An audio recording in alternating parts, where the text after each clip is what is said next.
Russian political Astroturf is back. Before Alexey Navalny was released from jail on Monday, a staged student demonstration was making headlines to spoil his public return. Navalny, the unofficial leader of Russia's unofficial political opposition, went free after serving 15 days behind bars for disobeying police officers during a protest in late March. Outside Navalny's jail, a small group of young men gathered, holding signs complaining that he had promised them €10,000 and never delivered. "You promised. You deceived," said one poster. "When do we get the €10,000? Another man's sign read.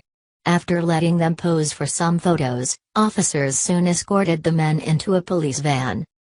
The posters referred to RosEvroSud, Russian Euro Court, a project Navalny launched to facilitate appeals to the European Court of Human Rights, ECHR. Ahead of surprisingly well-attended nationwide protests on March 26, Navalny told demonstrators that his team would make RosEvroSud available to anyone unlawfully detained and fined during the rallies that weekend. In his public appeal, Navalny suggested that each person wrongfully prosecuted could win €10,000 in the ECHR. Ilyas Mercury, a writer and anti-Maidan activist who once trolled Russian oppositionists as a masked character named Dick Riot, tweeted photos from outside the jail on Monday, and his images appeared hours later in the Russian media, including in the pro-Kremlin tabloid Life, which ran a story with the headline "Lyasha, where's the cash?"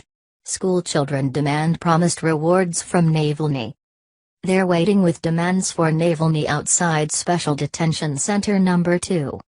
On Tuesday, journalist Alexander Plushev revealed that at least one of the Navalny protesters, a man named Dmitry Molchanov, is actually a student at the Russian Presidential Academy of National Economy and Public Administration, studying to work in the Internal Tax Service. Plushev even dug up Molchanov's admission paperwork online. An anonymous Twitter account based in Tomsk also tracked down Molchanov's accounts on social media, finding a photograph of his student ID card, showing his registration at the Presidential Academy. Molchanov's student ID card. After protesting Navalny on Monday, Molchanov briefly deleted his contact account. When he restored it, his affiliation with Molodaya Gvardiya, the youth wing of Russia's ruling political party, had mysteriously vanished. Staged demonstrations like Molchanov's attempt to portray Alexey Navalny as a deceiver of young people are not uncommon in Russia. Pro-Kremlin organization members often pose as students and oppositionists or recruit students under false pretenses to appear in public, where they're photographed by reporters, who then write about the demonstrations as though they were organic displays of grassroots activism. Just last week, Plushev outed a similar stunt by the anti-Maidan movement, to which Ilyas Riot Mercury has ties, where activists from the group posed as university students at a memorial for the victims of the St. Petersburg subway bombing. This week, the Moscow Times reported that dozens of students from Moscow State Linguistic University were duped last week into standing in line outside the Russian Supreme Court to see proceedings against Jehovah's Witnesses.